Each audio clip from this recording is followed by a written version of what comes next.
Hillary Clinton, of course, is the original election denier. I'm sure you voted for her in 2016. Well, she's not an election denier. She absolutely was the OG election denier. First of all, she came out before the sun had risen to concede the election to Trump. And then spent the next 4 years saying he was illegitimate. He was an illegitimate president. Okay, well, first of all, she didn't say he was an illegitimate. Yes, she did. You tell me exactly what she said. She said those exact words repeatedly. I believe there are days when Hillary seems like a sensible Midwestern Methodist who grew up Republican in a suburb outside Chicago. That's the biographically accurate Hillary Clinton. But it's hardly the only Hillary Clinton. During the years she spent in Arkansas, for example, Hillary often played the loyal daughter of the American South, a Southern fried Dixie lady with a spunky feminist twist. That was the character she was portraying when we first met her 30 years ago this month. It was during the 1992 presidential primaries. Listen to her accent. You know, I'm not sitting here as some little woman standing by my man like Tammy Wynette.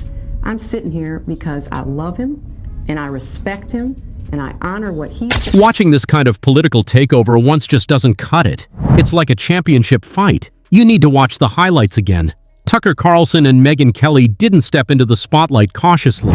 They showed up with the energy of comedians fueled by strong coffee and the precision of expert fighters. By the time they were done, Hillary Clinton's carefully crafted image looked like a battered piñata at a birthday party, cracked, hollowed out, and stripped of all its sweet surprises. This wasn't merely an attack, it was political annihilation at its finest. Clinton should be in jail. Literally, Hillary Clinton should be behind bars. And so should the people who worked for her who did this. This is so blatantly corrupt. She wanted to distract from her email scandal. She cooked up a plan to accuse Trump of being a Russian agent in order to distract. Attention, that just happened to Hillary Clinton. She's got a brand new job. Who would hire Hillary Clinton? Honestly, well, Columbia University would. Columbia University has now made Hillary Clinton a presidential fellow and, quote, professor of international relations. Now, what does Hillary Clinton know about international relations that qualifies her to be professor of it at an august Ivy League university or crypto Ivy League university? Well, unlike most professors at Columbia, she destroyed an entire country, a whole country. She wrecked the nation of Libya, which is a real country in North Africa. She killed the guy who ran it for no reason whatsoever. Now they have slave markets in downtown Toronto. If you're enjoying this video, don't forget to hit the bell icon and subscribe to the channel. Hillary Clinton's political journey has played out like a never-ending soap opera, despite viewers constantly pleading for the network to cancel it. Each new episode recycles the same storyline: emails, questionable international deals, and speeches that have earned more than the GDP of some countries. Yet she still manages to feign surprise whenever these topics come up. It feels like the political spotlight revolves mainly around her anticipated comeback tour, featuring the very same talking points she's been refining since the 90s. Hillary Clinton decided to drop an op-ed in the New York Times today that's entitled, "How much dumber will this get?"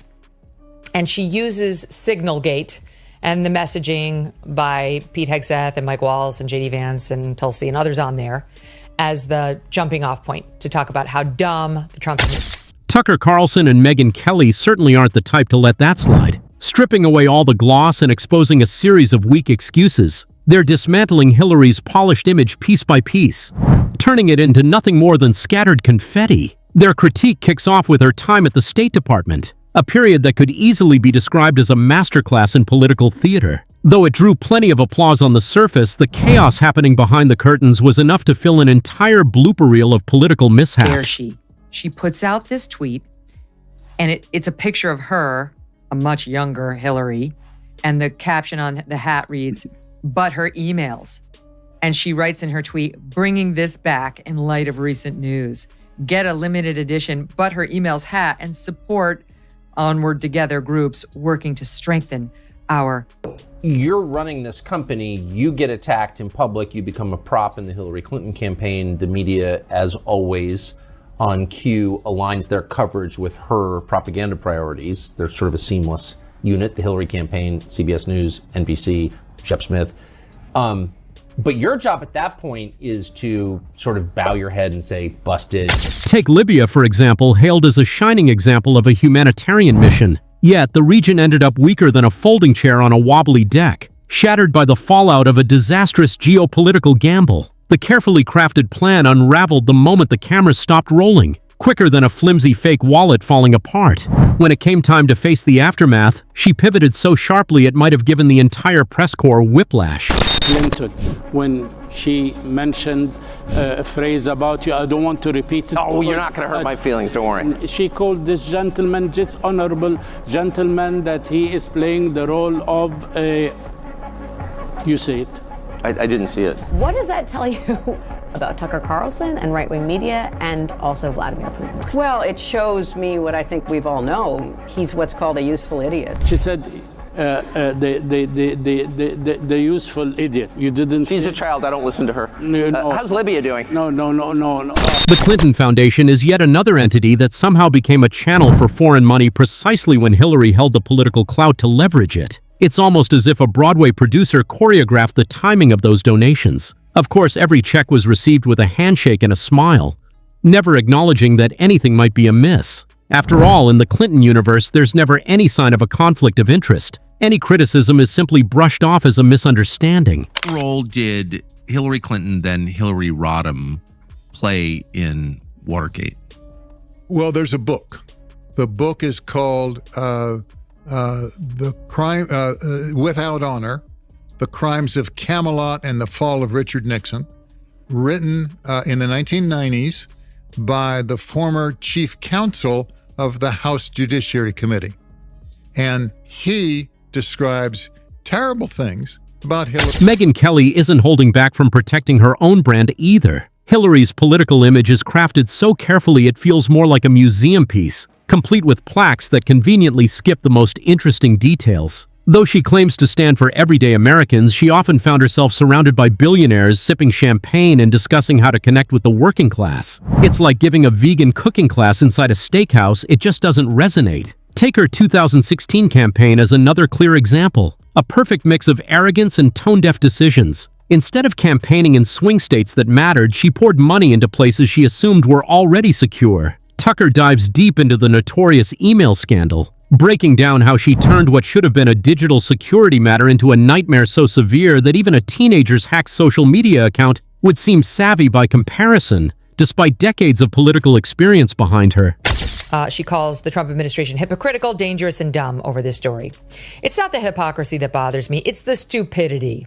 We're all shocked that President Trump and his team don't actually care about protecting classified information or federal record retention laws. I mean, this is so rich, given her history. What's much worse is that top Trump administration officials put our troops in jeopardy by sharing military plans on a commercial messaging app and unwittingly invited a journalist into the chat. That's dangerous. Her usual defense was that it wasn't all that bad, politically speaking, like saying the Titanic didn't really sink that much. But the emails were just one part of a bigger picture. What truly mattered was the pattern, the way rules were twisted and bent until they looked like pretzels. Megyn highlights how double standards only made things worse, pointing out that while any other politician would have faced harsh media scrutiny for these mistakes, Hillary was treated like a misunderstood genius. The media coverage was so erratic it almost seemed like they were acting as her personal PR team. Every controversy became an excuse to move past the issue, and every questionable choice was spun as a bold move that ordinary people just couldn't grasp. And then there's her peculiar habit of blaming everything and everyone except herself, like insisting it makes sense to blame the chessboard pieces for losing the game. Scandal. She made up a scandal about Trump being a Russian asset. And they banked on the intel agencies working with her to perpetuate this lie, and it appears they were only too happy to assist. That's what this scandal's about. Pieces of it we knew. New pieces are coming in by the day thanks to these declassifications. And it's...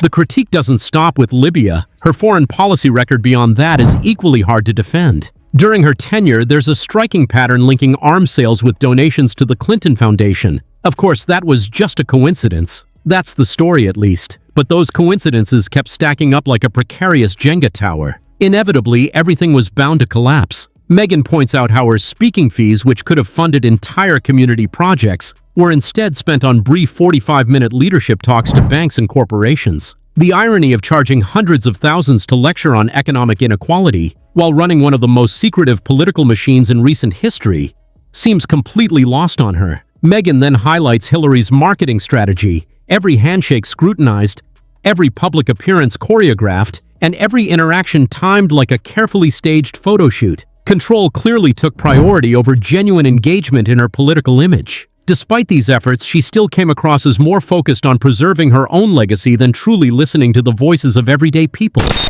Not only did they not dismiss the bullshit coming into them from Hillary's operatives, but they doubled down and they opened up an investigation into Trump and his campaign and started arresting people and using the Hillary-generated information like the Steele dossier and more.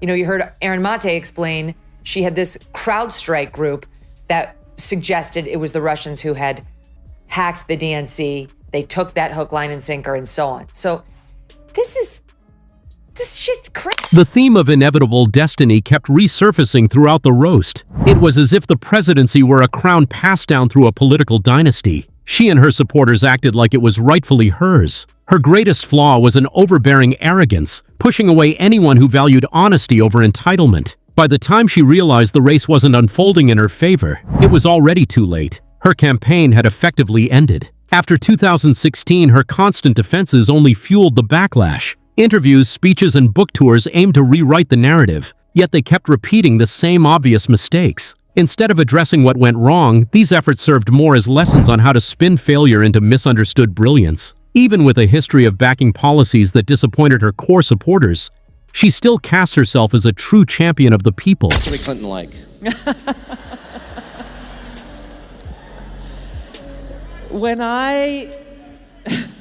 You're probably the only person in this room who would know. It wouldn't surprise you to know that she's not too fond of me. She hates you like the devil hates holy water. So, when I resigned as vice chair of the DNC in 2016, specifically so that I could campaign against Hillary Clinton in that Democratic... She spoke with the voice of a reformer, yet when it came time to act, her decisions oddly aligned with the agendas of the political establishment. Tucker didn't just point out her policy failures, he also drew attention to her delivery. The careful tone, the calculated pauses, the way she speaks like a lawyer reading through a contract. Every move felt scripted, every phrase rehearsed. It's like serving quick coffee at a gourmet tasting. Technically perfect, but utterly underwhelming in a world that craves authenticity. The roast presses on relentlessly into current times. Each time rumors surface about another run for office, the public's collective groan could probably be measured on the Artur scale. Still, she seems to thrive in the spotlight, as if the ongoing will she or won't she debate is what keeps her relevant. Hillary Clinton, as America's national tattoo remover, she alone can erase the stain of our youthful bad judgment. God bless that woman. But wait a second, you say. Hillary can't win. She's yesterday's candidate. This country's got a short attention span. We want the new thing. And Hillary Clinton isn't new. She's been around forever.